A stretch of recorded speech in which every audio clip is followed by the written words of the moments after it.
How's everyone doing? Today I have a Blu-ray and DVD collection update with 9 pickups. And if you've seen any of these movies and TV show, definitely let me know what you think of them and let me know which one of these is your favorite. Leave me those comments down below. And most of these I haven't seen yet, so I'll be talking about them more in a future update once I do view them. First up is Croods. The New Age is a DreamWorks release from Universal. And I haven't seen the first Croods movie, so I'll have to watch that first before checking this one out.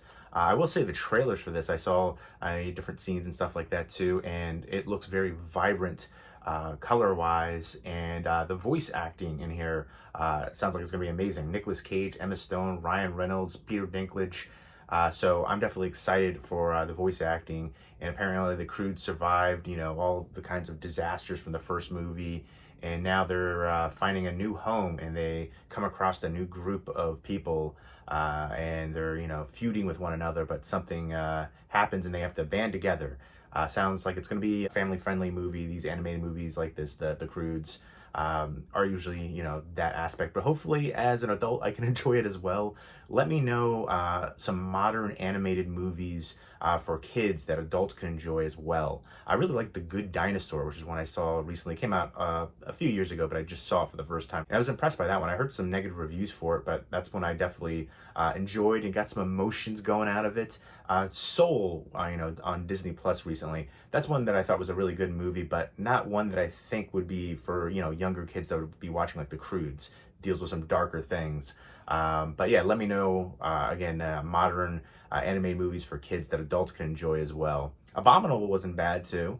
But yeah, again, I'll watch the first one before checking this one out. This has 2 new exclusive shorts and some bonus features right there. This is the 4K release. And again, the voice acting and then just the colors and the animation style is what appeals to me for this movie. Next up is Horizon Line. This is also from Universal. It has Allison Williams, who I always think of from Get Out. She was so good in that role. To me, Get Out is a modern horror classic, like all-time horror classic. Love the heck out of that one. Highly prefer it over Us. I still enjoy Us, but I feel like there's a lot of issues with that movie, things that don't make any sense, no matter how you try to rationalize it or what kind of, concept you come up with to try to signify certain things. It just doesn't work. The Hands Across America thing, there's so many issues with that, but I still think it's an engaging film and one that I could rewatch. But yeah, and she was really good in that role. This one, was that Keith David on the back as the pilot, it looks like? Let me double check this real quick. Alice Williams. Yep, Keith David. All right. It doesn't look like there's going to be a lot of people in this film. It's a couple who broke up, and they're going on this single-engine plane for a casual flight to their French tropical island wedding. That's always asking a lot of your friends to go out of, to like a tropical island for your wedding. But, it could be a great time as well. But, yeah, it could be expensive, could be time-consuming. But yeah, so after their takeoff, the pilot suffers a fatal heart attack, and they don't know what to do, how to fly the plane, how to land it, anything like that. And there's nothing but miles of ocean and sky in every direction, terrifying. So it's a, kind of a survival thriller right here. So it's this couple, they're probably feuding and, bringing up old issues with a relationship as well. So a lot of times, like movies like this, is like, how's this gonna work? I remember watching Adam Green's Frozen and seeing the trailer for that. And I was like, they're stuck on a ski lift. How's that going to work? And it turned out to be an amazing film. So now I think a lot of these films, like initially it was like, it seems too simplistic. How are they going to really make it, work for a cinematic experience? And this one, though, does seem pretty thrilling, the concept of that. I used to travel a lot as a kid. I moved 15 times by the time I was 17. I lived in Germany for 4.5 years. Traveled on planes a lot as a kid. Now, flying on planes freaks me out. And hearing this freaks me out even more. Could you imagine, the pilot passes away, there's no co-pilot, and you're stuck up there and you don't know how to fly a plane, and just terrifying, just the thought of that. So I'm going to watch this, and it's just going to give me anxiety probably. But sometimes, I like that. I like movies that freak me out. Horror is my favorite genre by far. I like being scared, in the comfort of my own home. But yeah, the concept of this is truly terrifying. Fly or Die, Horizon Line. It's from the creators of 10 Cloverfield Lane and The Shallows.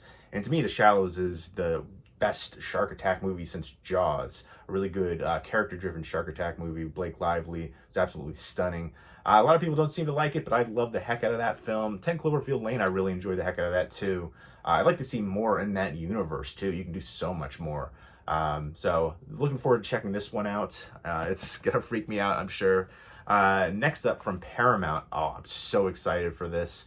This is the John Hughes 5-movie collection. It's the first time that Some Kind of Wonderful and She's Having a Baby gets the Blu-ray, 1080p treatment. I definitely think they should both have standalone releases as well. Both of them are great movies, but Some Kind of Wonderful is like one of my all-time favorite rom-coms. I grew up on that in the 80s. The character of Duncan, I love that actor too. I always mix up his name though. I'm trying to find it on here. It probably doesn't even say his name because it was a smaller role, but I really enjoy Elias Koteas, I believe his name is. I feel like I always butcher his name. And Eric Stoltz is in here, Mary Stuart Masterson, Craig Sheffer, Leah Thompson. Love this movie so friggin' much when she slaps him at the party. Just a really great, high school 80s rom-com. Great performances. The storyline, dealing with class as well. Classism and, other side of the tracks kind of deal. And, the rich versus the poor and just, the nerd and the, Watts. Oh, just everything about that movie. I love it so much. I wanted to get like a standalone release. I'd like to see it get the Paramount Presents release with the nice slipcover and stuff like that. That'd be amazing. She's Having a Baby, another really good one with Kevin Bacon and a few other recognizable people in there. Ferris Bueller's Day Off, Pretty in Pink, and Planes, Trains, and Automobiles already have separate Blu-ray releases already, but some special features on here too. And it's nice to have all these films in one collection like this. And a good price point for it too. So I'll go ahead and show you. It has a digital copy, and then it's got the swing tray, which is nice because it has each disc like that. They're not on any combined discs, so I definitely appreciate that. And the title on each disc. So pretty simplistic. And then again, the digital copies on there, a code for each specific movie. So definitely happy to see these movies finally get the Blu-ray treatment, even if it is on like a set like this. But I'd still like to have standalone releases. I prefer that, especially with movies like this. All ties together for John Hughes, but it's not like all the from one series, like all the Friday the 13th movies or something like that, where it's all cohesive, where it's all the same franchise. So I still enjoy having this though. Again, John Hughes. Amazing writer, producer, director, especially, when I was growing up, I watched a lot of these movies and definitely shaped my childhood. So let me know what your favorite John Hughes movie is. Any of those, writing, directing. Definitely excited to revisit these, especially Some Kind of Wonderful, and check it out in 1080p. Next up is She's the Man, which I've never seen before. Amanda Bynes, Channing Tatum. Is Amanda Bynes the actress who was kind of having like a mental breakdown? I think she was posting like weird things on like Twitter and social media and stuff.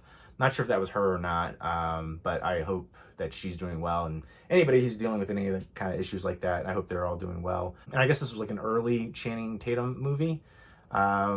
This is first time on Blu-ray, 15th anniversary, and I was never familiar with this movie. I've heard of it, but I never checked it out.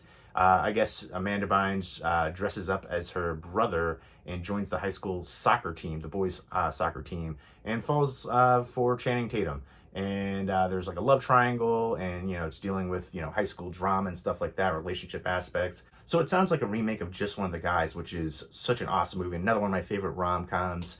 Another 80s classic right there, which got a Blu-ray release maybe last year, I think it was.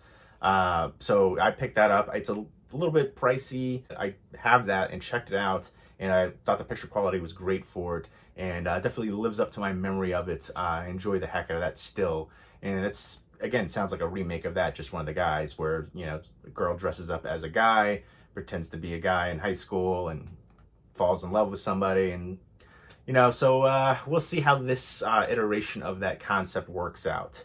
And this is another release from Paramount. And let me know what your favorite rom-com is. It's one of my least favorite genres, so I'm definitely looking for recommendations.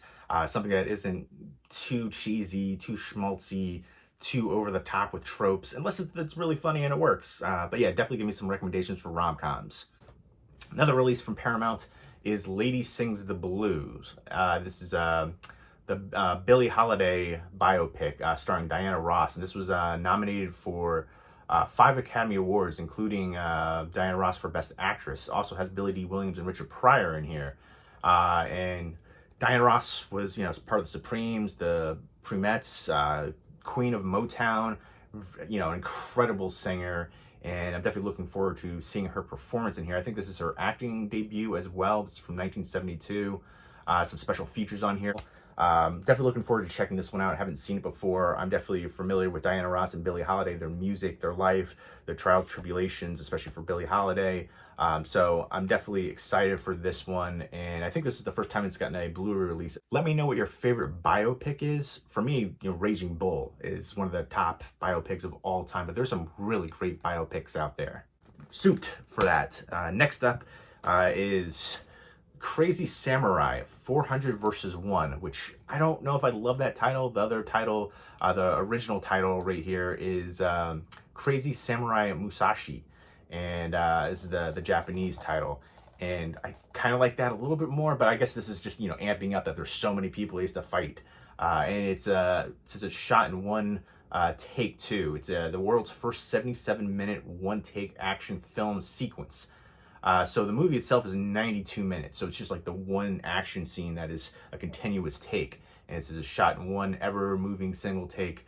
The marathon battle rivals any ever filmed. It says Forbes magazine on the back. So that is a good blurb right there.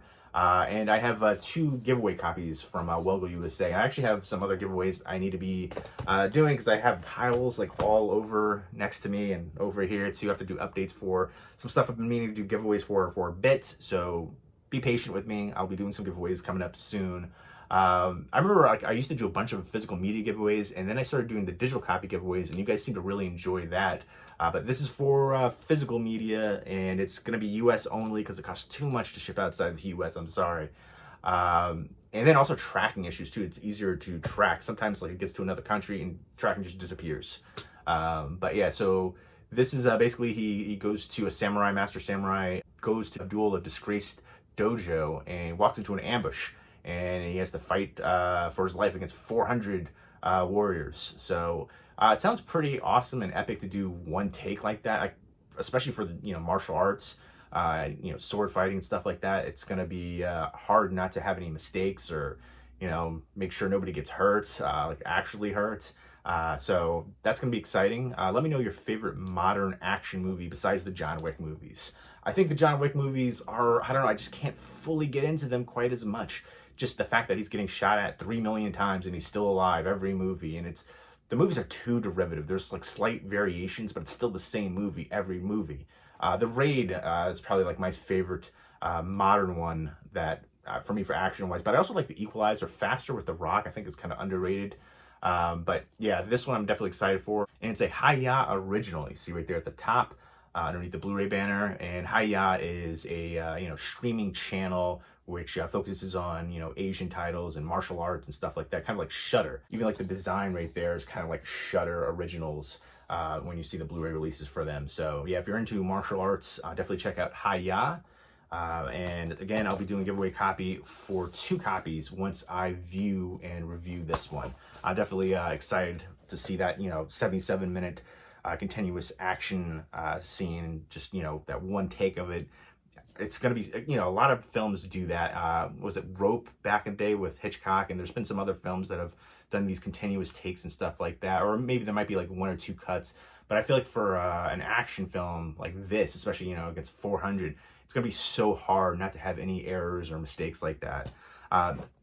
The final release right here, and the only DVD in the set, is Inside Amy Schumer, the complete series. It was 4 seasons, and I used to be such a huge fan of Amy Schumer. I remember seeing her like a decade ago and thinking to myself, and even saying to other people, it's like, why isn't she famous? She should be huge. And then she got famous, got this TV show, and I feel like it just went to her head, and she completely changed. I remember seeing her live stand up several times, and she would, be selling her CDs and stuff. She'd be taking pictures with fans, things like that. I've gotten pictures with her before, way back in the day. And once she got this TV show, she just wasn't fan friendly anymore. She stopped doing the smaller clubs, which, you know, I kind of get that. She's doing the theaters and bigger things like that. It makes more money for her. But I remember the last time she went to my local comedy club, a comedy club that she'd gone to many times. She had all these demands. She had specific things she wanted for the green room for her and her sister. And then she didn't use the green room, and she refused to talk to people at the comedy club, including the owner and people that work there. And she would just like storm off the stage afterwards, and people weren't sure if she was coming back. And she was just really rude to people. She wouldn't talk to fans. And I heard like some story that she said, which I don't believe at all, that some fan was, you know, kind of like essentially bothering her and harassing her for a picture. And the fan actually came out. I remember reading the article about it saying that wasn't the case at all. And she basically lied about the situation. I believe the fan's story on that because I've seen her and how she's acted after this. And she, again, completely changed. I know people can have bad days and things like that, but I've seen her multiple times acting like that, and it was a huge disappointment because I was such a big fan of hers. I still like her stand-up comedy, her older stuff. Her newer stuff, it's the same stuff. And, you know, people were calling her feminist comedy in this show, feminist comedy. She's not a feminist comedian at all. She's still doing the same sex jokes, dirty, raunchy stuff she's been doing since day one. It was the writers that created some interesting skits on here. And there's some good cameos and stuff. You know, Justin Long is in here, a few other recognizable people, comedians, ton of comedians in here. I think that was a cool aspect to see certain comedians get a chance in here. Even, I think Nori Davis was in a scene in one of these ones too. It was like a smaller one, but I remember seeing him back in the day in the same comedy club that I've seen her in. I like the fact that she gave other comedians, you know, roles in here. I think that's definitely important. And again, she did some of the roasts and stuff like that. So, you know, she's gotten really big, but unfortunately, I feel like she kind of went downhill. And she didn't really grow, and I feel like she kind of regressed. And again, and all the fame went to her head. And I was disappointed in how she acted, treated people that worked at the club, the owner, fans, all of that. It just completely changed. Again, she's still doing the same material she's always done, but just not as funny. I loved her earlier stuff, and I don't know. I saw her last stand-up special, and you know, I'm glad that she's doing well in life. She, you know, she has a kid, she's married now, but I don't know. I just I feel like I'm disappointed with how her, you know, comedy career went. I was such a big fan just to see how she became, and but again, I still like some of her, especially her earlier stand-up specials and things like that. So, you know, I'm a fan of that. I try to, you know, just think of her back in that age. And there are some skits in here that are really funny. Not all of them. But yeah, so this is the release right here, and it's from Paramount and Comedy Central, and it has the swing tray. One thing I will mention is there's no episode guide, and most of these like releases from you know, Paramount and different like companies and channels, they'll have like inside liner notes with the episode guides and stuff like that. That's not the case here. So you've got you know, the swing tray going through the different seasons and different pictures of Amy Schumer, and then, you know, season 3, season 4. So, you know, that's my only real criticism and gripe. I wish it had just, you know, the episode guides on there. Besides that, you know, pretty standard release. So, you know, the swing tray is something simple, easy that I definitely enjoy. A lot of times companies will put, you know, releases into the sleeves or stack discs. Those are terrible ideas. This is the way to go. So yeah, let me know who your favorite female comedian is and your favorite modern comedian as well. And let me know what you think of Amy Schumer. I'm still a fan of her older stuff. And some of the stuff in the show is really good too. Some of the skits in there. But there you go. Those are the 9 pickups. Again, I'll be doing a giveaway for Crazy Samurai 400 verse 1 once I view it and review it. And let me know if you've seen these and what you think of them and which one of these is your favorite. Leave me those comments down below. And I hope everybody's doing well. Take care.